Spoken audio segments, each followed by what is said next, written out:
ઓમ શ્રી ગણેશાય નમઃ. જય શ્રી કૃષ્ણ મિત્રો. વરોથીની એકાદશીની વ્રત કથા આપણે સાંભળીશું.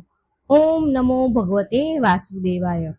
શ્રી ગર્ગ સંહિતાના 12મા અધ્યાયના 8મા શ્લોકમાં શ્રીમતી રાધા રાણી બીજી ગોપીઓને કહી રહ્યા છે કે હે ગોપીઓ, જો તમે ભગવાન શ્રી કૃષ્ણને પ્રસન્ન કરવા ઈચ્છો છો તો એકાદશી વ્રતનું પાલન કરો. આનાથી તે નિશ્ચિત રૂપથી વશીભૂત થઈ જાય છે. આમાં કોઈ સંશય નથી. શાસ્ત્રમાં બતાવવામાં આવ્યું છે કે ભગવાન ગોવિંદનું સ્મરણ અને એકાદશીમાં ઉપવાસ આ બંને બધા જીવોનો ઉદ્ધાર કરી ભવસાગર પાર ઉતારનાર છે. સામાન્ય રૂપથી ભૌતિકતાવાદી લોકો તેમના પાપ નષ્ટ કરવા માટે અને શરીરને સ્વસ્થ રાખવા માટે એકાદશીનો ઉપવાસ કરે છે, પણ ભગવાન શ્રી કૃષ્ણના ભક્તો માટે એકાદશીનું વ્રત શ્રી હરિને પ્રસન્ન કરવા માટે અને તેના ભક્તિ પથમાં અગ્રેસર થવાનો એક શુભ અવસર છે. એક ભક્ત ક્યારેય ભૌતિક મનોકામના સાથે વ્રત નથી કરતો. આના ઉદાહરણ શ્રીમદ ભાગવત જેવા પુરાણોમાં અમરીશ મહારાજની કથામાં પણ મળી આવે છે. તો ચાલો આવી જ એક અત્યંત પવિત્ર અને પાવનકારી વરુથીની એકાદશીની આજે આપણે ચર્ચા કરીશું. અને જો તમે આ ચેનલમાં નવા છો, સબસ્ક્રાઇબ નથી કર્યું તો ચેનલને કૃપા કરી સબસ્ક્રાઇબ કરી દેજો. એકાદશીના વિષયમાં પ્રમાણભૂત જ્ઞાનની ગંગા તમને સદાય પ્રાપ્ત થતી રહેશે. એક સમયની વાત છે. મહારાજ યુધિષ્ઠિર સુખ સમૃદ્ધિ શાંતિ અને વૈદિક વાતાવરણ યુક્ત ભવ્ય સામ્રાજ્યમાં શાસન કરી રહ્યા હતા. તેમનો રાજમહેલ અનેક મણિઓથી સજેલો ઇન્દ્રની નગરી સમાન હતો.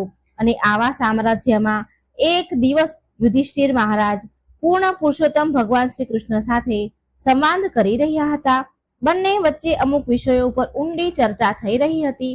એમાંથી એક વિષય હતો એકાદશી વ્રત વિશે. યુધિષ્ઠિર મહારાજની જિજ્ઞાસાને સંતુષ્ટ કરવા માટે ભગવાન શ્રી કૃષ્ણ એક પછી એક તેમને એકાદશીનો મહિમા કહી રહ્યા હતા, સંભળાવી રહ્યા હતા. એ સમયે યુધિષ્ઠિર મહારાજ ભગવાન શ્રી કૃષ્ણને પૂછે છે કે હે વાસુદેવ, કૃપા કરી તમે મને વૈશાખ માસના કૃષ્ણ પક્ષમાં આવનારી વરુથીની એકાદશીનું મહાત્મય સંભળાવો. આ એકાદશી કરવાથી શું ફળ મળે છે અને આ વ્રત કેવી રીતે કરવું જોઈએ? યુધિષ્ઠિર મહારાજનું કથન સાંભળીને ભગવાન કૃષ્ણ બોલ્યા, હે રાજન, આ એકાદશી શુદ્ધ જીવન પ્રદાન કરનારી છે અને સમસ્ત પાપનો નાશ કરનારી છે. આ વ્રતનું પાલન કરવાથી વ્યક્તિ જન્મ મરણના ચક્રમાંથી મુક્તિ મેળવીને ભગવત ભક્તિને પ્રાપ્ત કરે છે. આ વ્રતનું પાલન કરવાથી મહાન રાજા માંધાતાને પણ મુક્તિ મળી હતી અને આ એકાદશી વ્રતના પાલનથી શ્રી રાજા ધુંધુમાર શિવજીના શ્રાપથી મુક્ત થયા હતા. આ વ્રતના પાલન કરવાથી 10,000 વર્ષની તપસ્યા કરવાનું ફળ મળે છે. આટલું જ નહીં, પણ આ એકાદશી સૂર્યગ્રહણના સમયે કુરુક્ષેત્રમાં 40 કિલો સુવર્ણ દાનનું ફળ પણ પ્રદાન કરે છે. આના સિવાય પણ વરુથીની એકાદશીનો મહિમા કહેતા ભગવાન શ્રી કૃષ્ણએ યુધિષ્ઠિરને દાનના વિષયમાં એક અત્યંત રોચક રહસ્ય સંભળાવ્યું. અને એ રહસ્ય એ છે કે એ અશ્વદાન કરતા પણ શ્રેષ્ઠ દાન ગજદાન છે. ગજદાન કરતા શ્રેષ્ઠ જો કોઈ ભૂમિનું દાન કરે તો એને શ્રેષ્ઠ માનવામાં આવે છે. ભૂમિ દાન કરતા પણ શ્રેષ્ઠ દાન તલનું દાન કહેવાય છે. અને તલના દાન કરતા પણ શ્રેષ્ઠ દાન કોઈ સુવર્ણ દાન કરે છે તો એ શ્રેષ્ઠ પણ કહેવાય છે. અને સ્વર્ણ દાન કરતા પણ શ્રેષ્ઠ દાન અન્નનું દાન કરવું. અન્નદાન કરતા પણ સર્વ પૂર્વજ દેવતા અને સમસ્ત પ્રાણીઓને પ્રસન્ન કરવા વિદ્વાન લોકો કન્યાદાન અન્નદાન સમાન માને છે. લોકો અન્નદાન પણ કન્યાદાન સમાન માને છે. પણ હવે ભગવાન શ્રી કૃષ્ણ ગૂઢ રહસ્ય બતાવતા કહે છે કે ભલે અન્નદાનને મહાદાન કહેવામાં આવ્યું છે, પણ અન્નદાન કરતા પણ શ્રેષ્ઠ દાન છે શિક્ષાનું દાન અને સમાજની સેવાની પ્રવૃત્તિ છે. લોકોને ભગવાન અને એના સંબંધ વિશે લોકોને જ્ઞાન આપવું. યુધિષ્ઠિર મહારાજના આ સંવાદને આગળ વધારતા ભગવાને શાસ્ત્રોનું એક વધારે રહસ્ય જણાવ્યું. ભગવાન કહે છે કે જે વ્યક્તિ તેની પુત્રીના ધન પર આશ્રય રાખે છે તેને સંપૂર્ણ બ્રહ્માંડના જળમગ્ન થવા સુધી નારીની સ્થિતિમાં રહેવું પડે છે. અને જે વ્યક્તિ એની પુત્રીના વિવાહ કરવા સમયે વર પક્ષ પાસેથી ધન લે છે તેને આગલા જન્મમાં બિલાડીનું શરીર મળે છે. હા, એવી જ રીતે એક માંસાહારી કરવા વાળો વ્યક્તિ આગળના જન્મમાં માંસ ભક્ષણ કરનાર જંગલી પ્રાણી બને છે અને અત્યંત કામ આસક્ત વ્યક્તિ કૂતરાનું શરીર મેળવે છે. જે વ્યક્તિ તેના શરીરમાં અંગોનું પ્રદર્શન કરે છે એને ઓછા કપડા દ્વારા તેના શરીરને ઢાંકે છે એને આગળના જન્મમાં વૃક્ષનું શરીર ધારણ કરવું પડે છે. અને શ્રી કૃષ્ણ બીજું પણ કહે છે કે એના વિપરીત જે વ્યક્તિ તેની કન્યાને ઘરેણાથી સુશોભિત કરીને વિવાહના સમયે કન્યા દાન કરે છે એને એનાથી જે ફળ મળે છે એને યમરાજાના મુખ્ય સજીવ ચિત્રગુપ્ત પણ વર્ણન કરી શકે નહીં. અને આ જ ફળ એકાદશીના વ્રત કરવાથી પણ મળે છે, સરળતાથી મળે છે. જે મનુષ્ય શુદ્ધ ભક્તિભાવથી એકાદશી વ્રતનું પાલન કરે છે એ એમના માતૃકુળની 10, પિતૃકુળની 10 અને પત્નીના કુળની 10 પેઢીઓનો ઉદ્ધાર કરે છે. હવે તમે વિચારો કે તમે શુદ્ધ મન અને શુદ્ધ વિચારથી આ વ્રતનું પાલન કરશો તો તમે કેટલા લોકોનો ઉદ્ધાર કરી શકશો. ભગવાન કહે છે કે એકવાર ઈક્ષ્વાકુ વંશના મહારાજ ત્રિશંકુ હતા. તેના પુત્રનું નામ હતું ધુંધુમાર. રાજા ધુંધુમાર અત્યંત પરાક્રમી અને તેજસ્વી અને ભગવાનના ભક્ત હતા. એક દિવસ તેમને શિવજીનો શ્રાપ મળ્યો. હવે શિવજી તો આશુતોષ છે અને અત્યંત દયાળુ પણ છે, પણ રાજા ધુંધુમારને શિવજી દ્વારા શ્રાપ મળ્યો અને એ કારણથી તેમને કોઢનો રોગ નીકળ્યો. આપણે બધા જાણીએ છીએ કે કુષ્ઠ એટલે કે કોઢનો રોગ કેટલો ભયંકર હોય છે. તે આસાનીથી સારો પણ નથી થતો. પણ જેવું જ રાજા ધુંધુમારને વરુથીની એકાદશીના વ્રત વિશેનો મહિમા જાણવા મળ્યો તો તેમણે આ વરુથીની એકાદશીનું વ્રત નિયમપૂર્વક પાલન કર્યું. અને તમને જાણીને આશ્ચર્ય થશે કે વરુથીનું એકાદશીનું વ્રત પાલન કરવાથી રાજા ધુંધુમાર કુષ્ઠ રોગથી મુક્ત થયા અને તેને પરમ આધ્યાત્મિક ગતિને પ્રાપ્ત થયા. ભગવાન શ્રી કૃષ્ણ એકાદશીની તિથિમાં અમુક વર્જિત વસ્તુનું પાલન વિશે કહે છે, જેમ કે કાંસાના વાસણમાં ભોજન ન કરવું, મસૂરની દાળ, લીલા શાકભાજી, વટાણા ન ખાવા અને ભક્તોના હાથે બનાવેલું ભોજન ન કરવું.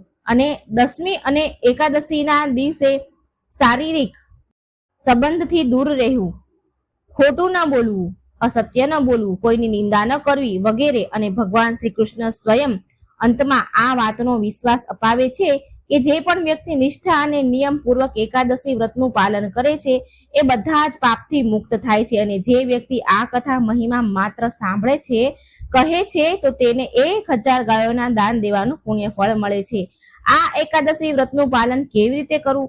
બધા જ શાસ્ત્રોમાં કહેવાયું છે કે જો તમે એકાદશીનું નિષ્ઠાપૂર્વક પાલન કરવા માંગો છો તો આ દિવસે ધ્યાનપૂર્વક એક કાર્ય જરૂર કરવું જોઈએ. અને એ કાર્ય છે સંપૂર્ણ દિવસ દરમિયાન ભગવાન કૃષ્ણ શ્રી હરિનું સ્મરણ કરવું. આપણા ચિત્તમાં ભગવાન જાગૃત રૂપે હોય છે. આપણા અંતરમાં, આત્મામાં જાગૃત રૂપથી ભગવાનનું ચિંતન અને મનન કરવું. એકાદશીના દિવસે સવારે બ્રહ્મ મુહૂર્તમાં જરૂર ઉઠવું જોઈએ. ભગવાનની મંગળા આરતી કરવી અને ન કરી શકો તો ઓનલાઈન ભગવાનના મંગળા આરતીના દર્શન પણ કરી શકાય છે. અને પ્રાર્થના કરવી. એકાદશી વ્રતનો સંકલ્પ કરો. માતા તુલસીને જળ અર્પણ કરવું, 3 વાર પ્રદક્ષિણા કરવી અને પછી મા તુલસી સામે બેસીને હરે કૃષ્ણ મહામંત્રનો જાપ કરો. હરે કૃષ્ણ કૃષ્ણ કૃષ્ણ હરે હરે, હરે રામ રામ રામ હરે હરે. બની શકે તેટલી કથા વાર્તા સાંભળવી, બની શકે એટલા મંત્ર જાપ કરવા. બીજા દિવસે દ્વાદશીના દિવસે એકાદશી વ્રતના પારણા કરવા જોઈએ. પારણા કરતા પહેલા ભગવાનને પ્રસાદ ધરાવવો જોઈએ અને એના પ્રસાદ રૂપમાં કોઈ બ્રાહ્મણને આપવો જોઈએ એ પ્રસાદ, અને પછી સ્વયં ગ્રહણ કરવો જોઈએ. એકાદશી વ્રતના પારણા કરવા અને બની શકે તો બ્રાહ્મણને જરૂરિયાતમંદને શક્તિ પ્રમાણે, સામર્થ્ય પ્રમાણે દાન કરવું જોઈએ. વરુથીની એકાદશીની વ્રત કથા. પ્રાચીન કાળમાં એક માંધાતા નામના રાજ્ય કરતા હતા. તે નર્મદા નદીના તટ પર રાજ કરતા હતા. તે અત્યંત દાની અને તપસ્વી હતા. રાજા હંમેશા ધાર્મિક કાર્ય અને પૂજા પાઠમાં લીન રહેતા હતા. એકવાર જ્યારે રાજા વનમાં તપસ્યામાં લીન હતા ત્યારે ન જાણે ક્યાંથી એક જંગલી ભાલુ આવ્યો અને રાજા માંધાતાના પગને ખાવા લાગ્યો. અને આમ કરવા છતાં પણ રાજા જરા પણ ગભરાયા નહીં અને તેની તપસ્યામાં લીન જ રહ્યા. પણ એ ભાલુ એ રાજાને ઘસડતો લઈ જવા લાગ્યો. તો રાજાએ તપસ્યા ધર્મનું પાલન કરતા કોઈ તેને ક્રોધ ન આવ્યો. તેની રક્ષા માટે ભગવાન વિષ્ણુને પ્રાર્થના કરવા લાગ્યા. રાજાની પ્રાર્થના સાંભળીને ભગવાન વિષ્ણુ ત્યાં પ્રગટ થયા અને તેમણે સુદર્શન ચક્રથી ભાલુનો વધ કરી દીધો અને રાજાને બચાવી લીધા. રાજાના પગને તો ભાલુ પહેલા ખાઈ ગયો હતો. જ્યારે રાજાએ તેના પગની હાલત જોઈ તો તેને અત્યંત પીડા થઈ. તે તેના પગની હાલત જોઈને બહુ દુઃખી થયા અને ભગવાન તેના દુઃખી ભક્તને જોઈ શકતા નથી. ભગવાન વિષ્ણુએ કહ્યું કે હે વત્સ, તું શોક ન કર. તું મથુરા જા અને વરુથીની એકાદશીનું વ્રત કર. મારા વરાહ અવતારની મૂર્તિની પૂજા કર. વ્રતના પ્રભાવથી તું ફરીથી સંપૂર્ણ અંગોવાળો બની જઈશ. ભાલુ દ્વારા તારો પગનો નાશ થયો છે એ તારા પૂર્વજન્મના કર્મની સજા છે. ભગવાન વિષ્ણુની આજ્ઞા માનીને રાજા માંધાતાએ મથુરા જઈને પૂરી શ્રદ્ધા અને મનથી વરુથી એકાદશીનું વ્રત કર્યું. વ્રતના પ્રભાવથી રાજા સંપૂર્ણ અંગોવાળા અને સુંદર બની ગયા. આ હતી વરુથીની એકાદશીની વ્રત કથા. એકાદશીના દિવસે સવારે વહેલું ઉઠીને સ્નાન કરી સ્વચ્છ વસ્ત્ર પહેરીને ભગવાન વિષ્ણુની મૂર્તિને સ્નાન કરાવવું અને તેમને સાફ વસ્ત્ર પહેરાવા. જ્યાં ભગવાનની મૂર્તિ હોય ત્યાં સ્થળ પર ગંગાજળ છાંટવું, શુદ્ધ કરવું, તે સ્થાન શુદ્ધ કરવું અને પછી ભગવાન વિષ્ણુની અક્ષત, દીવો વગેરે 16 સામગ્રીથી પૂજા કરવી. ભગવાન વિષ્ણુને સુગંધિત પુષ્પ, તુલસી વગેરે અર્પણ કરવા. વ્રતના દિવસે ભગવાન વિષ્ણુને થાળ ધરાવો. ભગવાન વિષ્ણુ અને દેવી લક્ષ્મીની પૂજા કરવી. હિન્દુ માન્યતા અનુસાર પીપળાના ઝાડમાં ભગવાન વિષ્ણુનો વાસ હોય છે, માટે વરુથની એકાદશીના દિવસે પીપળાના ઝાડને પાણી ચડાવવું એ શુભ મનાય છે. વરુથની એકાદશીના દિવસે પીળા ફૂલ અને પીળા રંગની મીઠાઈનો થાળ ધરાવો ભગવાનને એ શુભ મનાય છે. એકાદશીના દિવસે ભગવાન વિષ્ણુ સાથે મહાલક્ષ્મીની પૂજા કરવાથી ઘરમાં સુખ, સમૃદ્ધિ અને ધનનું આગમન થાય છે. જે પણ વ્યક્તિ વરુથીની એકાદશીના દિવસે પૂરા મન અને શ્રદ્ધાથી વ્રત કરે છે તે અંતે મોક્ષને પામે છે. તો એકાદશીના દિવસે આપણે હજી એક તુલસી માતાની અને એકાદશી માતાની મિત્રો કથા સાંભળીશું. વિષ્ણુ ભગવાનની જય. ઓમ નમઃ શિવાય.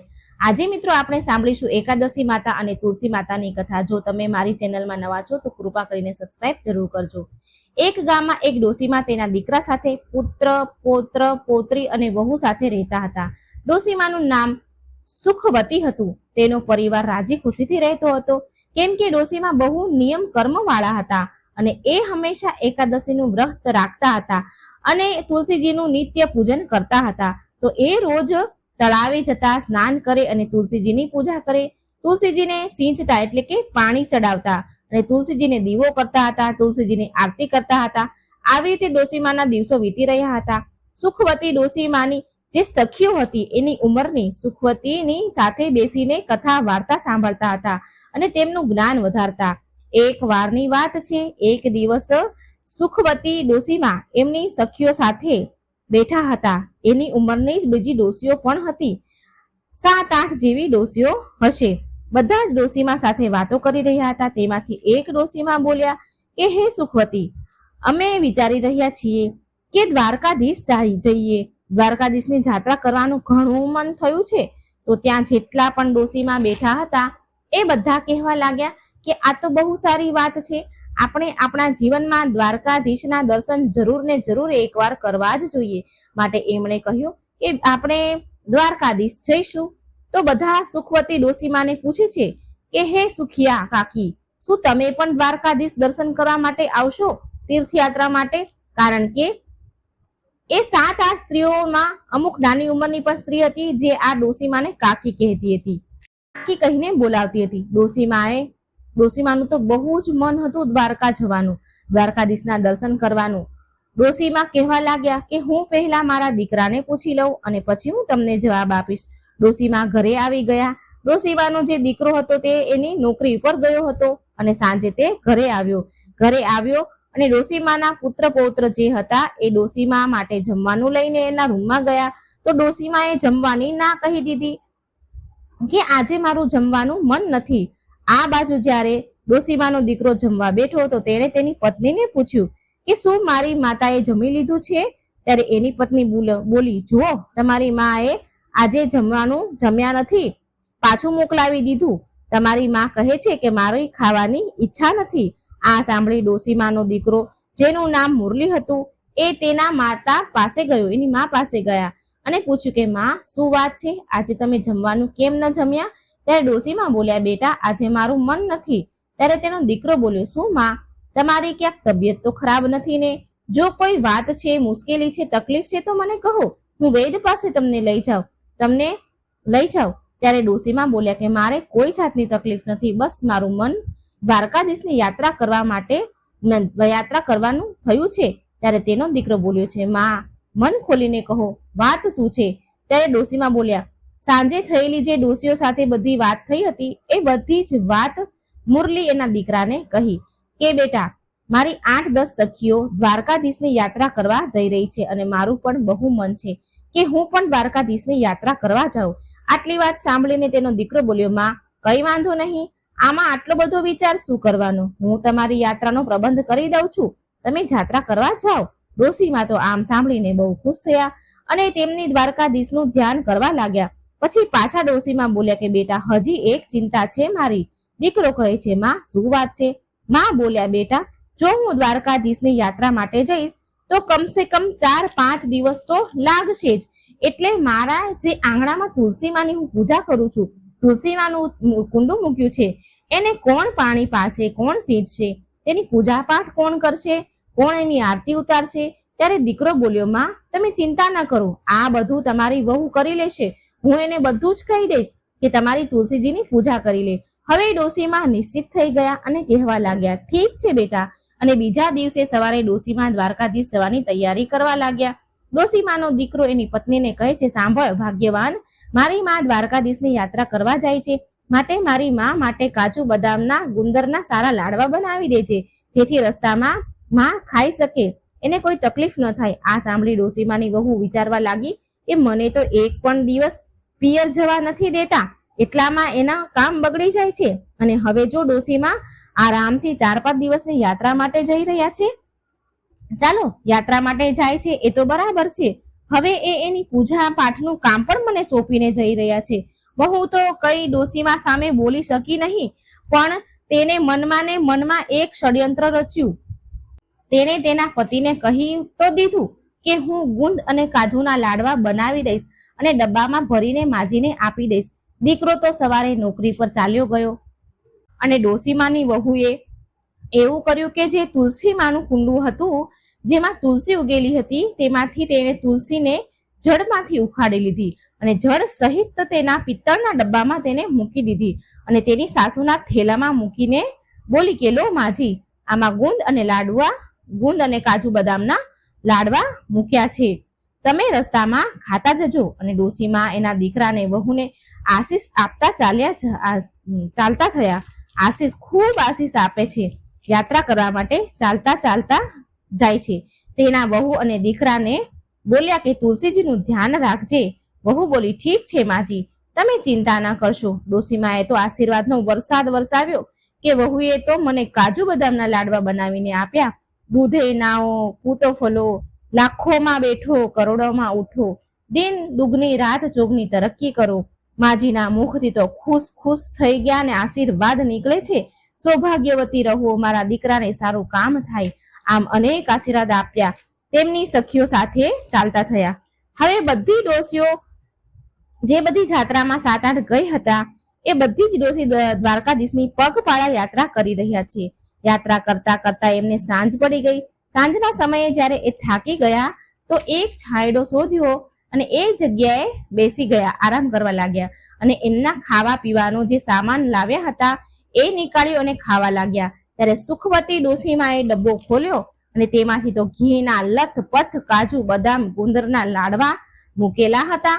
ડોશીમાએ અડધા લાડવા ખાધા અને અડધા તેની સખીઓમાં વેચ્યા અને ભગવાનને ભોગ પણ મનમાં લગાવી દીધો.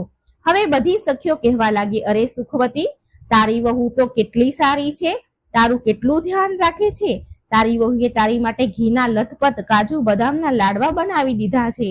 અને એક જો અમારી વહુ કે જેને મને તેલના પરાઠા બનાવીને દીધા છે. ત્યારે બીજી ડોશી બોલી, અરે મારી વહુએ તો સૂકી રોટલી આપી છે. તો ત્રીજી ડોશી બોલી, અરે મારી વહુએ તો મરચું ને રોટલો આપ્યો છે. તો ચોથી ડોશી બોલી, અરે મારી વહુએ તો અથાણું ને રોટલા આપ્યા છે. અરે સુખવતી, તું તો બહુ ભાગ્યશાળી છો જે તને આવી સારી દીકરાની વહુ મળી છે. હવે જો તો સુખવતી ડોશીમાના મનમાં ને મનમાં ખૂબ એ ખુશ થયા. સુખવતી ડોશીમાં મનથી જ વહુને બહુ આશીર્વાદ આપ્યા, દીકરાને બહુ આશીર્વાદ, 100 આશીર્વાદ એના મુખેથી નીકળવા લાગ્યા. કેમ કે આજે એમના મનમાં ગર્વ અનુભવ થઈ રહ્યો હતો કે એનો દીકરો વહુ એની કેટલી ચિંતા કરે છે અને એની વહુ પર એનો ખૂબ જ પ્રેમ આવ્યો અને ખૂબ આશીર્વાદ આપી રહ્યા હતા અને ભગવાન દ્વારકાધીશના ગુણ ગાઈ રહ્યા હતા, તુલસીમાનું ધ્યાન કરી રહ્યા હતા, યાદ કરી રહ્યા હતા. ચાલતા ચાલતા એ બધી સખીઓ દ્વારકાધીશ પહોંચી. દ્વારકાધીશ પહોંચ્યા તો સાંજનો સમય થઈ ગયો હતો. સાંજનો સમય હોવાના કારણે ત્યાં બહુ લાંબી ભીડ હતી દર્શન માટે. તો ડોશીમાં મનમાં ને મનમાં વિચારવા લાગ્યા, આંખ બંધ કરીને કે હે પ્રભુ, આટલી બધી ભીડ છે, જો મને તમારા દર્શન ન થયા અને પટ બંધ થઈ ગયા તો મારું અહીં આવવાનું બેકાર થઈ જશે. ત્યારે મનમાં દ્વારકાધીશને મનમાં ને મનમાં પ્રાર્થના કરી રહ્યા છે ડોશીમાં કે હે પ્રભુ, એકવાર જીવનમાં મને તમારા દર્શન આપી દો. હું બહુ દૂરથી તમારા દર્શન માટે હું પગપાળા આવી છું, મને દર્શન આપી દો. હે પ્રભુ, હું તમારા દર્શનથી તરસું છું, દર્શનની તરસી છું. હવે ડોશીમાં આંખ બંધ કરીને પ્રાર્થના કરતા હતા. જેવી ડોશીમાએ આંખ ખોલી કે એમણે જોયું કે ચમત્કાર થઈ ગયો. એ તો લાઈનમાં સૌથી આગળ ઊભા હતા અને દ્વારકાધીશ સામે હતા. ડોશીમાને તો ખુશીનું ઠેકાણું ના રહ્યું. એને તો થોડી વાર હેરાનગતિ થઈ કે એ તો લાઈનમાં છેલ્લે પાછળ ઊભા હતા અને એ હવે સૌથી આગળ કેવી રીતે આવી ગયા. પૂજારીજી બધાને પ્રસાદ ચડાવી રહ્યા છે. હવે ડોશીમાએ એનો ડબ્બો ખોલીને જોયું તો એમાં એક લાડવો અને એક તુલસી પત્ર હતું. હવે ડોશીમાએ એક લાડવો અને તુલસી પત્ર દ્વારકાધીશને ચડાવવા માટે પૂજારીના હાથમાં આપી દીધું. પછી મનમાં ને મનમાં ડોશીમા વિચારવા લાગ્યા કે હે પ્રભુ, અહીં તો એકથી એક અમીર શેઠ આવેલા છે, મોંઘી મોંઘી મીઠાઈઓ લઈ આવ્યા છે, પણ મારી મીઠાઈનો ક્યાં નંબર આવશે અને દ્વારકાધીશ મારી મીઠાઈનો ભોગ ક્યારે ખાશે. હવે એ મનમાં ને મનમાં ભગવાનને યાદ કરે છે કે હે દ્વારકાધીશ, મારા લાડુનો ભોગ સ્વીકારો અને મને ન્યાલ કરો. હવે ડોશીમાએ આંખો ખોલી તો એની આંખો આશ્ચર્યથી ભરાઈ ગઈ. કેમ કે દ્વારકાધીશના હાથમાં જે લાડવો હતો એ જ લાડુ હતો જે ડોશીમાએ ભોગ લગાવવા માટે આપ્યો હતો, જે એના પિત્તળના ડબ્બામાં હતો, અને એ તુલસી પત્ર હતું જે ઠાકોરજીના હાથમાં હતું. આ જોઈ સુખિયા ડોશીમા તો બહુ ખુશ થઈ ગયા. ગદગદ થઈને આંખમાં આંસુ આવી ગયા કે પ્રભુએ મારો ભોગ સ્વીકાર કરી લીધો. ત્યારે જે દ્વારકાધીશના પૂજારી હતા તે બધાને પ્રસાદ આપી રહ્યા હતા. તો ડોશીમાએ પણ પ્રસાદ લીધો. જે પૂજારીએ ડોશીમાને પ્રસાદ આપ્યો અને ડોશીમાએ એ પ્રસાદ એના પાલવમાં બાંધી લીધો અને હાથ જોડીને પગે લાગ્યા. પછી પ્રસાદ લઈને વિચારવા લાગ્યા કે આ પ્રસાદ હું ઘરે જઈને મારા વહુ અને દીકરા પૌત્ર પૌત્રી સાથે ખાઈશ, કારણ કે આ દ્વારકાધીશનો આશીર્વાદ છે. આમ વિચારી તેને પિત્તળના ડબ્બામાં એ પ્રસાદ મૂકી દીધો જે પૂજારીએ એને આપ્યો હતો અને મંદિરની બહાર આવી ગયા અને તેમની સખીની વાટ જોવા લાગ્યા. ઘણી વાર પછી એની સખીઓ આવી દર્શન કરી અને કહેવા લાગી, અરે રે રે, બહુ ગભરામણ થઈ રહી છે, બહુ ભીડ હતી અને સરખા અમને તો દર્શન પણ ન થયા. દ્વારકાધીશના મંદિરે આટલું ચાલીને આવ્યા છીએ, કેટલા ધક્કા મૂકી હતું, પણ અમને તો દર્શન ન થયા સરખા.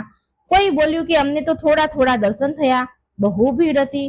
બધા એની પરેશાનીઓ સંભળાવી રહ્યા હતા અને આ સખિયા ડોશીમાં તો મનમાં ને મનમાં સુખિયા ડોશીમાં હસી રહ્યા હતા, ખુશ થઈ રહ્યા હતા. કહેવા લાગ્યા કે મને તો દ્વારકાધીશના બહુ સારા દર્શન થયા, મારો તો ભગવાને પ્રસાદ પણ ગ્રહણ કર્યો. આવી રીતે બધી સખીઓ દ્વારકાધીશની યાત્રા કરીને તેમના ઘરે પાછા આવ્યા. ઘરે પહોંચ્યા સુખિયા ડોશીમાએ તેના વહુ દીકરાને અવાજ આપ્યો. તેના દીકરો અંદરથી બહાર આવ્યો અને પગે લાગ્યો. દીકરાને આશીર્વાદ આપ્યા ડોશીમાએ કે જુગ જુગ જીવો મારા લાલ, મારી યાત્રા સફળ થઈ.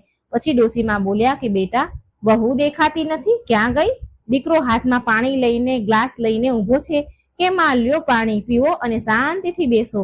પાણી લઈને જ્યારે દીકરો ઊભો હતો તો ડોશીમા પૂછે છે કે બેટા, વહુ ક્યાં ગઈ છે? ત્યારે દીકરો બોલ્યો, માં, મેં એને ઘરેથી કાઢી મૂકી છે. માં કહે છે, બેટા, આવું તે શું કર્યું? તે આ શું અનર્થ કરી દીધું? મારા ગયા પછી હું 4-5 દિવસની યાત્રામાં ગઈ એટલામાં તો પાછળથી તે વહુને કાઢી મૂકી. એવું તે શું થઈ ગયું? તે મારી વહુને કાઢી દીધી? મારી વહુ તો બહુ ગુણવાન છે. ત્યારે એનો દીકરો બોલ્યો, માં, જે તમારી વહુ છે ને એને તમારી સાથે બહુ મોટું છલ કપટ કર્યું છે. મેં એને ગુંદર કાજુ બદામના લાડવા બનાવવા માટે કહ્યું હતું કે મારી માં યાત્રા કરવા જાય, અને એને તો શું કર્યું ખબર છે માં તમને? તેને આંગણામાં ઉગેલી તુલસીને ઉખાડીને જે પિત્તળનો ડબ્બો હતો એમાં ભરીને તમને આપી દીધું. હવે આ સાંભળી ડોશીમાં બોલ્યા કે બેટા, મેં તો ડબ્બો ખોલીને જોયું હતું, એમાં તો કાજુ બદામના લાડવા હતા, લથપથ ઘીના લાડવા હતા. એ લાડવા મેં પણ ખાધા, મારી સખીને પણ ખવડાવ્યા અને ભગવાનને ભોગ પણ લગાવ્યો.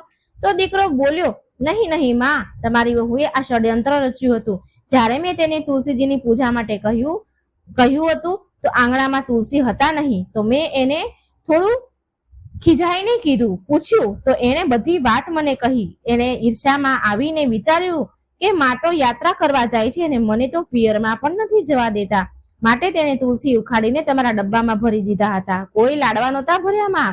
હવે ડોશીમાં બોલ્યા કે બેટા, કઈ વાંધો નહીં, જો વહુએ આવું કર્યું છે તો એની ભૂલ છે, પણ એના કારણે જ મને દ્વારકાધીશના દર્શન થયા છે. મારી સાથે એટલા ચમત્કાર થયા છે કે શું ગુણગાન કરું હું પ્રભુના. હું તો ભીડમાં સૌથી પાછળ ઊભી હતી, ત્યારે દ્વારકાધીશની કૃપાથી બધાથી આગળ થઈ ગઈ. અને એ તો એ પણ બેટા, મારા ડબ્બામાં એક તુલસીજીનું પત્ર અને એક લાડુ પણ હતા. તુલસી માની કૃપાથી એ તુલસી લાડુમાં બદલી ગઈ.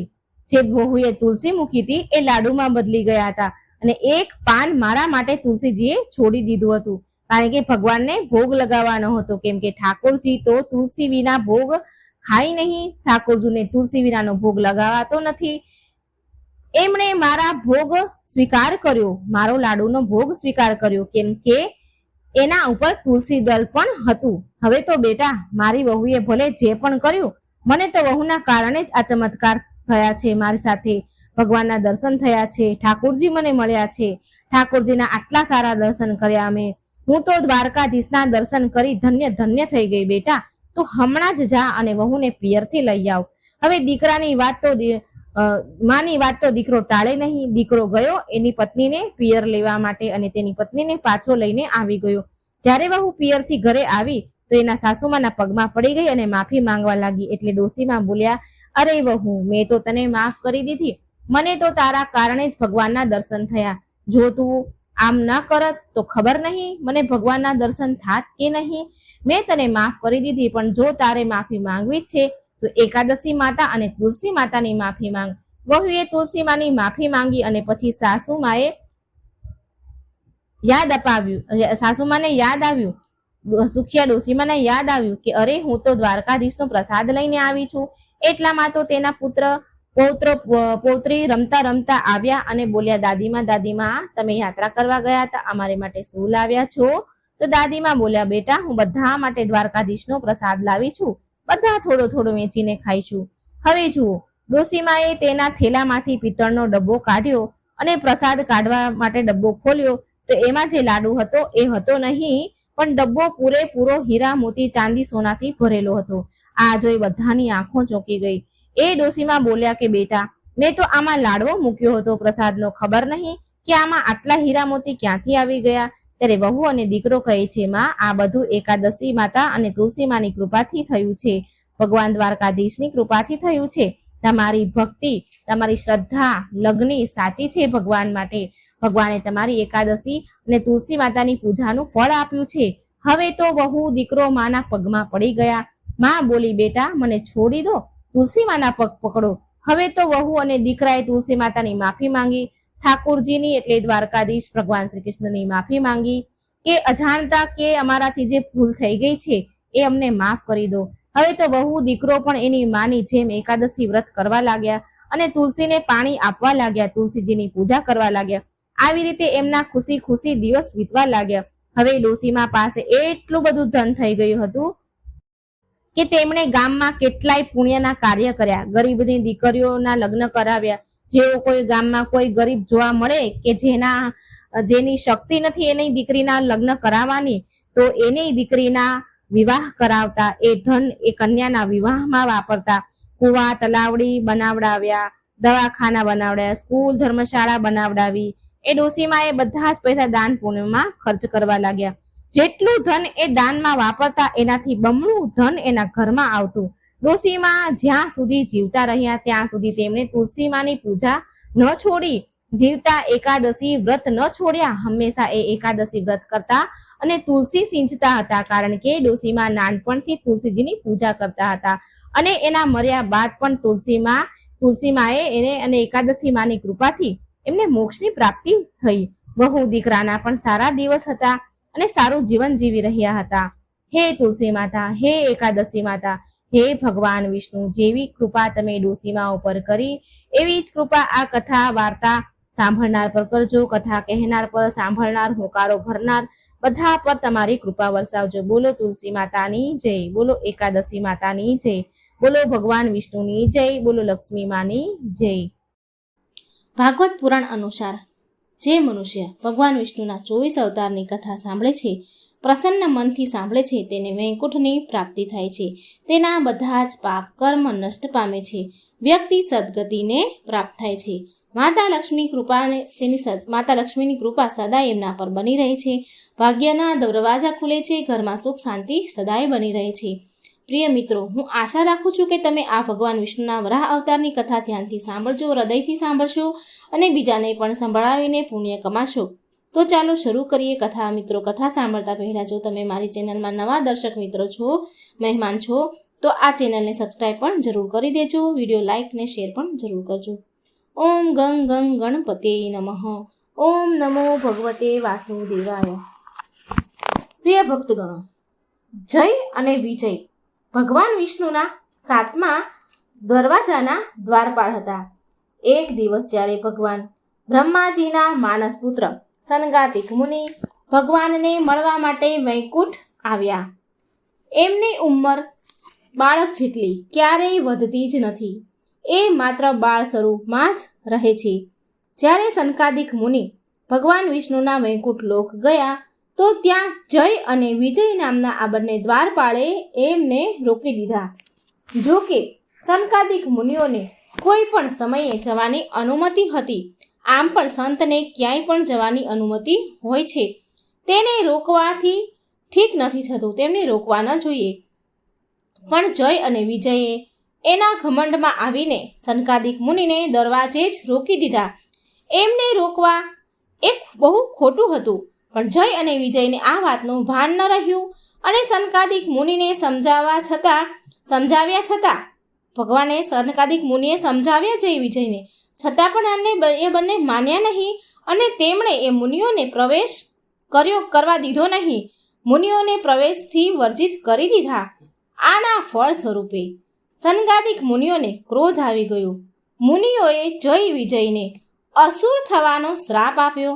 આમ તો સંત ઋષિ મહાત્માઓ જલ્દીથી ક્રોધ નથી કરતા, પણ જ્યારે પણ ક્રોધ આવી જાય છે ઋષિ મુનિઓને, તો એમાં પણ ભગવાનની કોઈને કોઈ લીલા જરૂર સંતાયેલી હોય છે. ભગવાનની લીલા જ હોય છે અને એ લીલા આપણે આ કથામાં સાંભળીશું. પ્રિય ભક્તો, સનકાદિક મુનિઓએ કહ્યું કે હે જય વિજય, તમે ધરતી પર જઈને અસુરના રૂપમાં જન્મ લેશો અને આ જન્મ તમે 3 વાર લેશો. 3 વાર તમે અસુર રૂપમાં જન્મ લેશો, ત્યારે જ તમારો ઉદ્ધાર થશે. જ્યારે તેમને શ્રાપ મળ્યો, જય વિજયને શ્રાપ મળ્યો, તો તેમને તેની ભૂલનો અહેસાસ થયો, એમને આભાસ થયો અને તેમણે ક્ષમા માંગી અને ભગવાન પાસે વિષ્ણુ પાસેથી વરદાન માંગ્યું કે અમારો ઉદ્ધાર, અમારો મોક્ષ તમારા હાથે જ થાય. અને ભગવાને એ સ્વીકાર કર્યું, વરદાન આપ્યું. ભગવાન બોલ્યા, હે જય વિજય, તમે બંને વિલાપ ના કરો. તમારા શ્રાપમાં પણ મારી માયા છે. તમારા ઉદ્ધાર માટે હું સ્વયં આવીશ. હવે શું થાય મિત્રો? જય અને વિજય વૈકુંઠ પરથી નીચે પડ્યા. દક્ષ પ્રજાપતિની પુત્રી અને દૈત્ય માતા દિતિના ગર્ભમાં આવ્યા. હિરણ્યાક્ષ અને હિરણ્યાકશ્યપ બંને મા દિતિ અને પિતા ઋષિ કશ્યપના પુત્ર હતા. બંને જન્મથી જ આકાશ સમાન વધતા હતા. તેમનું શરીર પર્વતો જેવું વિશાળ હતું અને શરીર પણ લોખંડની જેમ મજબૂત હતું. પ્રિય ભક્તગણો, હિરણ્યાક્ષ અને હિરણ્યકશ્યપ જ્યારે દિતિના ગર્ભથી જુડવા બાળકોના રૂપમાં જન્મ લીધો તો પૃથ્વી ધ્રુજી ઉઠી આકાશમાં નક્ષત્ર અને બીજા લોકમાં પણ લોકો આમ તેમ ભાગવા લાગ્યા. ત્રાહિમામ થવા લાગ્યું. બધા દોડવા લાગ્યા. સમુદ્રમાં મોટી મોટી લહેરો ઉઠવા લાગી અને પ્રલયકારી હવા વાવા લાગી. હવા ચાલી અને એવું લાગતું હતું કે જાણે પ્રલય આવ્યો. હિરણ્યાક્ષ અને હિરણ્યકશ્યપ બંને જન્મ લેતાની સાથે જ મોટા થઈ ગયા. આમ તો કહેવાય છે કે દૈત્યોના બાળકો જન્મ લેતાની સાથે જ મોટા થઈ જાય છે અને તેમના અત્યાચારોથી ધરતીને પણ કંપાવા લાગે છે. યદથી હિરણ્યાક્ષ અને હિરણ્યકશ્યપ બંને બળવાન હતા, પણ તેને સંતોષ ન હતો. એ સંસારમાં અજયતા અને અમરતા પ્રાપ્ત કરવા માંગતા હતા. માટે તેમણે તેના ઉદ્દેશની પૂર્તિ માટે હિરણ્યાક્ષ અને હિરણ્યકશ્યપને તેમણે બ્રહ્માજીને પ્રસન્ન કરવા માટે બહુ મોટું તપ કર્યું. તેમના તપથી બ્રહ્માજી પ્રસન્ન થયા. તેમણે પ્રગટ થઈને કહ્યું કે તારા તપથી હું પ્રસન્ન થયો છું. બ્રહ્માજી બોલ્યા, વર માંગો, શું વરદાન જોઈએ છીએ? હિરણ્યાક્ષ અને હિરણ્યકશ્યપે જવાબ આપ્યો, ઉત્તર આપ્યો કે હે પ્રભુ, તમે અમને એવું વર આપો કે જેનાથી કોઈ અમને યુદ્ધમાં પરાજિત ન કરી શકે અને અમે કોઈનાથી મરી શકીએ પણ નહીં. અમે બંને કોઈનાથી ન મરીએ. બ્રહ્માજીએ તથાસ્તુ કહ્યું અને ત્યાંથી ચાલ્યા ગયા, અંતર્ધ્યાન થઈ ગયા. પ્રિય ભક્તો, બ્રહ્માજી પાસેથી અજયતા અને અમરતાનું વરદાન મેળવીને હિરણ્યાક્ષ ઉત્તરદંડતા અને સ્વેચ્છાધારી બની ગયું અને એ અસુરો ત્રણેય લોકમાં પોતાને સર્વશ્રેષ્ઠ માનવા લાગ્યા. બીજાની તો વાત જ શું કરવી, વિષ્ણુ ભગવાનને પણ તેની સમક્ષ તુચ્છ માનવા લાગ્યા. હિરણ્યાક્ષે ગર્વના ઘમંડમાં ત્રણેય લોકને જીતવાનું મન બનાવી લીધું. એ હાથમાં ગદા લઈને ત્રણેય લોકમાં જઈ પહોંચ્યા. દેવતાઓને જ્યારે તેની પાસે આવી રહ્યા છે, અસુરો દેવતા પાસે આવી રહ્યા છે, તો અસુરોને આવી ખબર પડી તો એ ભયભીત થયા અને ઇન્દ્રલોક છોડીને બધા દેવતાઓ ભાગી ગયા. જોત જોતામાં તો સમસ્ત ઇન્દ્રલોકમાં હિરણ્યાક્ષનો અધિકાર સ્થાપિત થઈ ગયો. જ્યારે ઇન્દ્ર લોકમાં યુદ્ધ કરવા માટે કોઈ ના મળ્યું તો હિરણ્યાક્ષ વરુણની રાજધાની વિભાનગરીમાં જઈ પહોંચ્યા. તેણે વરુણ સમક્ષ ઉપસ્થિત થઈને કહ્યું કે હે વરુણદેવ, તમે બધા જ દેવતાઓને સંરક્ષણ કર્યું છે. બધા જ દેવતાઓને તમારી પાસે છુપાવ્યા છે. બધા જ દેવતા તમારી ત્યાં છે અને એના માટે મને તમારા પર બહુ ક્રોધ આવી રહ્યો છે. હવે હું તમારી સાથે યુદ્ધ કરવા માંગુ છું. આગળ હિરણ્યાક્ષે કહ્યું કે તમે દૈત્યોને પરાજિત કરીને રાજસુ યજ્ઞ કર્યા હતા. આજે તમારે મને પરાજિત કરવો પડશે. કમર કસીને તૈયાર થઈ જાઓ. મારી સાથે યુદ્ધ કરવા માટે મારી યુદ્ધની જિજ્ઞાસાને શાંત કરો. હિરણ્યાક્ષનું કથન સાંભળીને, એના વચનો સાંભળીને વરુણદેવના મનમાં તો ઘણો રોષ, ઘણો ક્રોધ ઉત્પન્ન થયો. પરંતુ એમણે અંદરને અંદર જ તેનો રોષ, એનો ક્રોધ સમાવી લીધો અને બહુ શાંતિથી સ્વરમાં બોલ્યા કે તું તો મહાયોદ્ધા અને શૂરવીર છે. તમારી બંને સાથે યુદ્ધ કરવાની મારી પાસે એટલી બધી ધીરજતા નથી, ક્ષમતા નથી. ત્રણેય લોકમાં ભગવાન વિષ્ણુને છોડીને કોઈ પણ એવું નથી કે જે તમારી સાથે યુદ્ધ કરી શકે. માટે તેની પાસે જાઓ, એ જ તમારી યુદ્ધની જિજ્ઞાસાને શાંત કરશે. તમે બંને એની સાથે જ યુદ્ધ કરવા યોગ્ય છો. હે દુષ્ટ રાક્ષસ, તમે ધરતી માતાને બહુ પ્રતાડિત કર્યા છે, બહુ તડપાવ્યા છે, તેમને બહુ દુઃખ આપ્યું છે. માટે ભગવાન વિષ્ણુ એક દિવસ તમને બંનેને દંડ જરૂર આપશે. વરુણદેવનું આવું કથન સાંભળીને હિરણ્યાક્ષ ભગવાન વિષ્ણુની શોધમાં સમુદ્ર નીચે પાતાળમાં જઈ પહોંચ્યો. પણ ભગવાન વિષ્ણુ તેને મળ્યા નહીં. ત્યાંથી તે પૃથ્વી લોક પર આવ્યો. તેણે પૃથ્વીના બધા જ લોકોને હેરાન કરવાનું, તડપાવાનું, બધાને દુઃખી કરવાનું શરૂ કર્યું. જ્યાં પણ પૂજા પાઠ હવન થાય ત્યાં જઈને તે વિધ્વંસ કરતો, બધી જ જગ્યાએ રૂકાવટ નાખતો, બધા જ લોકોને મારતો, કાપી નાખતો અને બધાના યજ્ઞ ભંગ કરતો. આવી રીતે બધા જ ઋષિ મુનિઓ દુઃખી થયા, તડપવા લાગ્યા. ધરતી માતાની તો આંખમાંથી આંસુ નીકળવા લાગ્યા. ધરતી માતા રડવા લાગ્યા. ધરતી માતા રુદન કરવા લાગ્યા. ધરતી માતાને રડતા જોઈને હિરણ્યાક્ષ સમજી ગયો કે ભગવાન વિષ્ણુની કમજોરી ધરતી જ છે માટે તેણે ધરતી માતાને ચોરી કરવાનો નિર્ણય કર્યો કે ધરતી માતાને ચોરી કરી લઉં. તેણે ધરતી માતાનું હરણ કર્યું અને તેને ચોરી લીધા અને સમુદ્રમાં, પાતાળમાં, અંતરિક્ષની અંદર જઈ અનંત ઊંડાણમાં ખૂબ ઊંડે સંતાડી દીધા. માતા ધરતીને તેને એવું વિચાર્યું, હિરણ્યાક્ષે એવું વિચાર્યું કે હું ધરતીને કષ્ટ, પીડા, દુઃખ આપીશ તો વિષ્ણુ મારી સાથે યુદ્ધ કરવા જરૂર આવશે અને મારી યુદ્ધની ઈચ્છા પૂરી થશે. જ્યારે હું ધરતીને દુઃખી કરીશ, રડાવીશ, તેને ઘોર પીડા આપીશ, ત્યારે જ વિષ્ણુ મારી સામે આવશે. આમ વિચારીને હિરણ્યાક્ષે પૃથ્વીને અંતરિક્ષમાં અનંત ઊંડાણમાં, અનંત ઊંડી જગ્યાએ સંતાડી દીધા, ઘોર અંધકારમાં સંતાડી દીધા. અને એ પૃથ્વી આ પ્રકારે અનંત અંધકારની ગહેરાઈમાં ડૂબી ગઈ. પૃથ્વી માતા ભગવાન વિષ્ણુને પ્રાર્થના, યાચના કરવા લાગ્યા, કરગરવા લાગ્યા, તેમને પોકારવા લાગ્યા કે હે નારાયણ, હે નારાયણ, હે વાસુદેવ, તમે મારી રક્ષા કરો. હે પ્રભુ, તમે મને આ અનંત ઊંડાણમાંથી બહાર નીકાળો, આ અંધકારમાંથી બહાર નીકાળો. મારી અંદર જે જીવ સમાયેલા છે તેને હું ભરણ પોષણ કેવી રીતે કરીશ? એ જીવોની રક્ષા હું કેવી રીતે કરીશ? એ જીવોને હું જીવતા કેવી રીતે રાખીશ? હે પ્રભુ, જો તમે મારી સહાયતા ન કરી તો હું આ જીવોની રક્ષા કરવામાં અસમર્થ થઈ જઈશ. હે પ્રભુ, હે શ્રી વિષ્ણુ, હે વાસુદેવ, હે પ્રભુ, આજે મારી ઉપર બહુ મોટું સંકટ આવ્યું છે. મને તમારી અત્યંત જરૂરત છે. હે પ્રભુ, મારું કલ્યાણ કરો. પ્રિય ભક્તગણો, પૂરું બ્રહ્માંડ રુદન કરવા લાગ્યું. પૃથ્વી માતાની કરુણ પોકાર સાંભળીને ભગવાન વિષ્ણુએ વરાહ અવતાર લીધો. આમ તો વરાહ અવતાર ભગવાન પહેલા જ લઈ શકે એમ હતા, પણ ભગવાન હિરણ્યાક્ષને તેની ભૂલ સુધારવાનો અવસર આપી રહ્યા હતા. કેમ કે ભગવાન સદાય પાપ કરનારા વ્યક્તિને પણ સુધારવાનો અવસર જરૂર ને જરૂર આપે જ છે.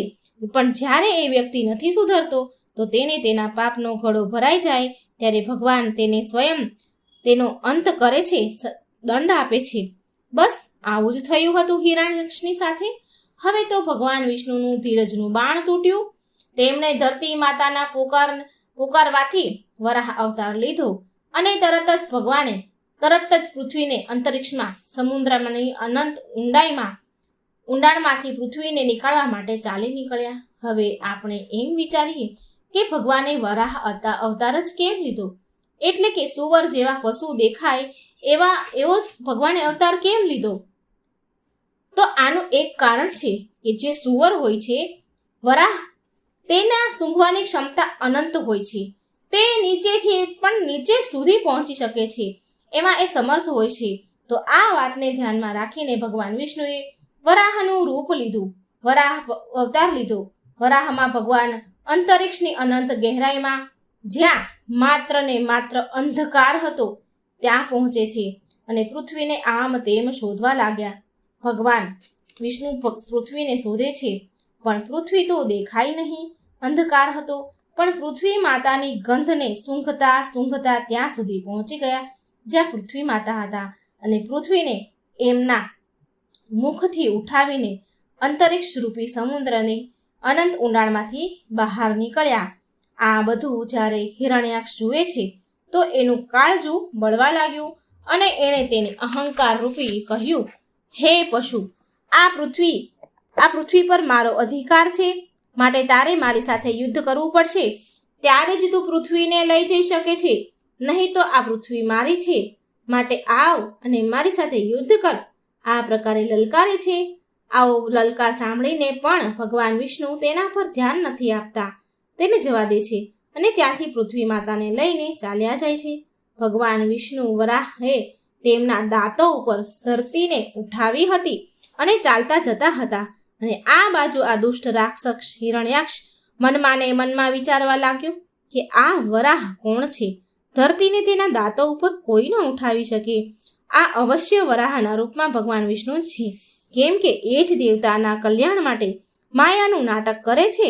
અને હિરણ્યાક્ષ વરાહને લક્ષ્ય કરતા કહે છે, ઊભા રહો, તમે જરૂર ભગવાન વિષ્ણુ છો અને ધરતીને રસાતાળમાંથી ક્યાં લઈ જાઓ છો? આ ધરતી તો દૈત્યોના ઉપયોગની વસ્તુ છે, માટે આને મૂકી દો. તમે અનેકવાર દેવતાના કલ્યાણ માટે દૈત્યોને છેતરી લીધા છે. આજે મને છેતરીને નહીં જઈ શકો તમે. આજે હું જૂના વેરનો બદલો ચૂકવીને જ રહીશ. આવી રીતે હિરણ્યાક્ષે તેના કટુ વાણી ભગવાનને કહે છે. પણ છતાંય ભગવાન વિષ્ણુ શાંત જ રહે છે. તેમની અંદર એક રજ માત્ર પણ ક્રોધ ઉત્પન્ન નથી થતો. હિરણ્યાક્ષ આટલા કટુ વચન બોલવા છતાં પણ ભગવાન ક્રોધે ન આવ્યા. પ્રભુ તો તેના દાંતો ઉપર પૃથ્વીને મૂકીને આગળ જ વધતા રહ્યા. હિરણ્યાક્ષ ભગવાન વરાહરૂપી વિષ્ણુની પાછળ પાછળ જાય છે અને ભગવાનને ક્યારેક નિર્લજ્જ કહે છે, તો ક્યારેક કાયર કહે છે, તો ક્યારેક માયાવી કહે છે. પણ ભગવાન વિષ્ણુ તો માત્ર તેના આવા કટુ વેણથી હસતા જ રહ્યા. ભગવાન રસાતાળથી બહાર નીકળીને ધરતીને, પૃથ્વીને સમુદ્ર પર સ્થાપિત કરી.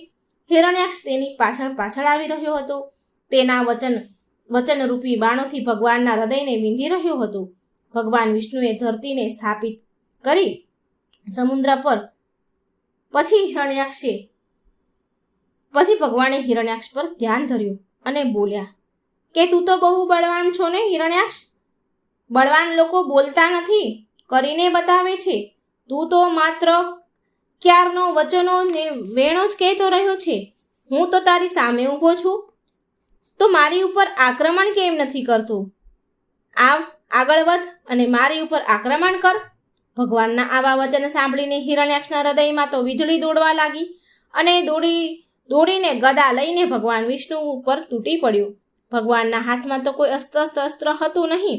ભગવાને એ જ પડે એની ગદા હિરણ્યાક્ષના હાથમાંથી ઝૂંટવી લીધી અને ફેંકી દીધી. હિરણ્યાક્ષ ક્રોધથી લાલ પીળો થયો. તે હાથમાં ત્રિશૂળ લઈને ભગવાન તરફ દોડ્યો, ફેંક્યું અને વિષ્ણુ ભગવાને તરત જ સુદર્શન ચક્રનું આહ્વાન કર્યું. ચક્ર તેમના હાથમાં આવી ગયું અને તેમણે તેના ચક્રથી હિરણ્યાક્ષને ત્રિશૂળના ટુકડા કરી નાખ્યા. હિરણ્યાક્ષ તેની માયાનો પ્રયોગ કરવા લાગ્યો. તે ક્યારેક પ્રગટ થાય, તો ક્યારેક સંતાઈ જાય, ક્યારેક જોરમાં હસે, તો ક્યારેક કરુણ અવાજમાં જોરથી રડે, ક્યારેક લોહીનો વરસાદ કરતો, ક્યારેક હાડકાનો વરસાદ વરસાવતો. ભગવાન સામે માયા કરતો. ભગવાન વિષ્ણુ તેની માયાને નષ્ટ કરતા જતા હતા. જ્યારે ભગવાન વિષ્ણુ હિરણ્યાક્ષને બહુ નચાવી ચૂક્યો હતો, ત્યારે એમણે તેની હિરણ્યાક્ષની કાનપટ્ટી પર એક જોરદાર ઝાપટ મારી, એક જોરથી થપ્પડ મારી અને એ થપ્પડની સાથે જ હિરણ્યાક્ષની આંખો બહાર નીકળી ગઈ અને ધરતી પર પડી ગયો, તડફડવા લાગ્યો અને મરણ પામ્યો. ભગવાન વિષ્ણુના હાથે મરવાના કારણે હિરણ્યાક્ષ વૈકુંઠમાં ચાલ્યો ગયો અને તે ફરી ભગવાનના દ્વારપાળ બનીને આનંદથી જીવન જીવવા લાગ્યો. પ્રિય ભક્તગણો, ભગવાન વિષ્ણુ સાથે પ્રેમ જ સારો છે અને વેર પણ સારું છે. જે પ્રેમ કરે છે તે વિષ્ણુ લોકમાં જાય છે અને જો વેર કરે છે તે ભગવાન પાસેથી દંડ મેળવીને વિષ્ણુ લોકમાં જાય છે. પ્રેમ અને વેર ભગવાનની દ્રષ્ટિમાં બંને બરાબર છે. માટે જ કહેવાય છે કે ભગવાન બધા જ પ્રકારના ભેદથી ઉપર છે. તેમના મનમાં કોઈ પણ ભેદભાવ નથી હોતો. પ્રિય ભક્તો, તમને ભગવાન વિષ્ણુના વરાહ અવતાર વિશે તો સાંભળ્યું હશે, પણ શું તમને ખબર છે કે ભગવાને 3 વાર વરાહ અવતાર લીધો હતો? તે દર્શન આદિ વરાહ હતો. હમણાં જે આપણે કથા સાંભળી તે આદિ વરાહ અવતાર હતો. પહેલો અવતાર નીલ વરાહ અને પછી શ્વેત વરાહ. પહેલો આદિ વરાહ, બીજો નીલ વરાહ અને ત્રીજો શ્વેત વરાહ. આમ 3 અવતાર ભગવાને વરાહ અવતાર લીધા હતા. આ અવતાર વિશે બહુ ઓછા લોકો જાણે છે. ત્રણેય કાળને જ્યારે મેળવીએ છીએ ત્યારે વરાહ કાળ કહેવાય છે, જે વર્તમાનમાં પણ ચાલુ છે. નીલ વરાહનો અવતાર હિમયુગના છેલ્લા ચરણમાં થયો હતો, જ્યારે ધરતી પર માત્ર ને માત્ર પાણી જ હતું. ચારેય બાજુ જળબંબાકાર જ હતું અને રહેવા માટે કોઈ જગ્યા બચી ન હતી. પદમ કલ્પના અંત પછી મહાપ્રલય થયો. સૂર્યની ભીષણ તેજના કારણે ધરતીના બધા જ વન બળીને સુકાઈ ગયા. સમુદ્રનું જળ પણ બળી ગયું. જ્વાળામુખી ફૂટવા લાગી. સખત તાપના કારણે સુકાયેલું જળ બાષ્પ થઈ એટલે કે વરાળ બનીને આકાશમાં વાદળો રૂપે સ્થિર થયું. અંતમાં ન રોકાવા વાળું જળ પ્રલય વરસાદ શરૂ થયો.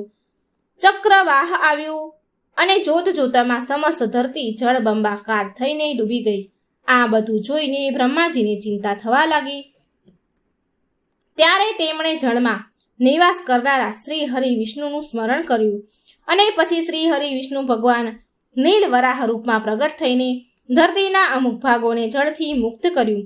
પુરાણ કાળ કહે છે કે આ જળમાં મહામાનવ નીલ વરાહ દેવ તેમની પત્ની નૈના દેવી સાથે સંપૂર્ણ વરાહી સેનાને પ્રગટ કરી અને ધરતીને જળથી બચાવવા માટે ધારદાર તીક્ષ્ણ પ્રહરો, તિરાડો અન્ય પ્રકારેથી ધરતીને સમતલ લાયક બનાવી. તેના માટે તેમણે પર્વતોના છેદન અને ખાડાઓ, તિરાડો પુરાણ કર્યા અને તે હેતુથી મૃત્તિકાના તલને જળમાં નાખીને બહુ મોટી મહેનત શ્રમ કરીને ભૂમિને સમતળ કરવાનો પ્રયાસ કર્યો. આ એક પ્રયાસ એક યજ્ઞ બરાબર હતો, માટે આ વરાહ અવતારને યજ્ઞ વરાહ પણ કહેવાય છે. નીલ વરાહના આ કાર્યને આકાશના બધા જ દેવદૂત જોઈ રહ્યા હતા. પ્રલયકાળના જળ સ્તર આવ્યા પછી ભગવાનના પ્રયત્નોથી અનેક સુગંધાર વન, પુષ્પકર્ણી સરોવર, પૃથ્વી પર વૃક્ષો ઉગ્યા, લતાઓ ઉગી નીકળી અને ધરતી ફરીથી હરિયાળી છવાઈ. આ કાળમાં જ શ્રી હરિએ મધુ અને કૈટભનો વધ કર્યો હતો. તો હવે ચાલો આપણે જાણીએ શ્વેત વરાહ અવતાર વિશે. ભગવાન શ્વેત વરાહનું યુદ્ધ રાજા વિમતી સાથે થયું હતું. ઇતિહાસની દ્રષ્ટિથી આ ઘટના અતિ મહત્વપૂર્ણ છે. દ્રવિડ દેશમાં સુમતિ નામનો રાજા હતો. તે તેના પુત્રને રાજ્ય આપીને તીર્થયાત્રા કરવા નીકળી ગયો. તીર્થયાત્રાના ભ્રમણમાં રસ્તામાં તેનું મૃત્યુ થયું. તો એક દિવસ ઋષિ નારદ મુનિએ સુમતિના પુત્ર વિમતીને ભડકાવ્યો. ત્યાં જઈને ભડકાવ્યો હતો કે પિતાનું ઋણ ઉતારે એ જ પુત્ર. હવે વિમતીએ મંત્રીઓને પૂછ્યું કે પિતાનું ઋણ કેવી રીતે ઉતરે? તો મંત્રીઓ બોલ્યા કે મહારાજ, તમારા પિતાને તીર્થે માર્યા છે, તો તે તીર્થને સાથે બદલો લો. તો તે રાજા બોલ્યો કે તીર્થ તો અગણિત છે. તો એક મંત્રી બોલ્યો કે જે બધા જ તીર્થોનું પ્રમુખ નગરી હોય તેને નષ્ટ કરી નાખો. દક્ષિણ દેશના આ શક્તિશાળી રાજાએ ત્યારે નિર્ણય લીધો અને એના નિર્ણયે ઉત્તર ભારતના તીર્થ નગરીના લોકોમાં ભય ઉત્પન્ન કર્યો અને પછી ત્યાંના લોકોએ સલાહ સૂચન કરીને ઉત્તર ધ્રુવના ભિલ્લા ઇલાકા તરફ પ્રસ્થાન કર્યું. ત્યાંના એક ક્ષેત્રને એ કાળ સમયમાં દેવલોક કે સ્વર્ગલોક કહેવામાં આવતું હતું. ત્યાં શ્વેત દીપ પર તેમના દર્શન ભગવાન દેવતાના શ્વેત વરાહના દર્શન થયા. શ્વેત વરાહ દેવતાએ વિષ્ણુ ભક્ત પ્રજાને અભય દાન આપ્યું અને વિમતી રાજા સાથે યુદ્ધ કરીને સેના સહિત રાજા વિમતી સહિત પરાજય કર્યો. તો મિત્રો, આ હતી વરાહ અવતારની કથા. તો મિત્રો, જો તમને આ કથા સારી લાગે તો વિડીયોને લાઈક કરજો, શેર કરજો અને ભગવાનની કથાઓ વાર્તાઓ સાંભળવા માટે આ ચેનલને સબસ્ક્રાઈબ જરૂર કરજો. જય શ્રી કૃષ્ણ. રાધે રાધે. Thank you.